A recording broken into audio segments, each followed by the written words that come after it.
Alright, good day ninyong tanan. Naanabod tayo client karon. Ang iyang design kay koi fish oriental Japanese with lotus. Ato nang ginestencil yung design. Diyan eh. Okay, gimikas-mikas na. Okay, ato nang gikuha ang center sa iyang lower leg para ibutang ang pattern. Then ato nang gipilit ang pattern. Kailangan natag tanggal. Okay, nagsugod na kog line. Ang akong gamit ay diri is 9RS para baga ang iyang line. Kanili siya nga design cover up din is car cover up. Makita ninyo nga light white sa iyang leg mo na mo isa sa mong i-cover. Okay, galine ako diri. Og nagkapit ako maman og shading sa dark nga mga areas sa background og human ako line sa koi og sa lotus. Okay, nagamit po day ko og 3RL ani sa mga skill sa koi og sa lotus. By the way guys, color din na siya nga piyesa. Nagsugod na ko direct color sa red nga part. Bali dark to light gapon akong technique ani.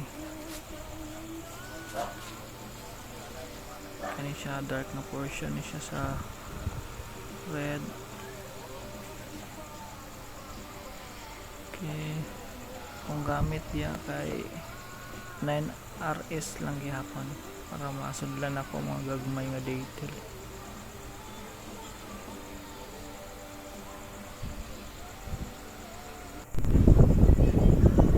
Okay, color na ko sa part sa ulo sa koi. Og dani mag-start ako sa lotus. Human ako sa mga color sa koi. Highlights na lang ang kulang ani. Ang iyang choice sa lotus kay nga color kay blue ug teal na combination. Akong gamit dire is nga needle kay 15 RM para baga luag ang iyang area maigo.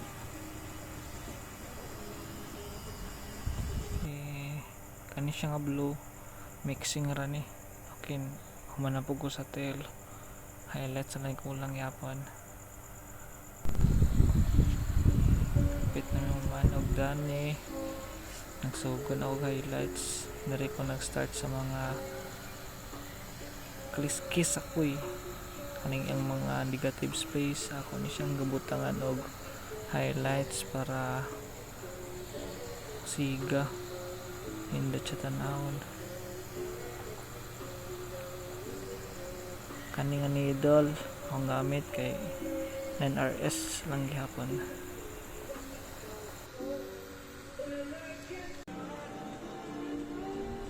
Ako na siyang ginahinluan. Kani human nami lipay na kasi sir kay nakasurvive og mo ni ang finished product oriental koi fish Japanese. Thank you sa nagtan-aw. Bye bye.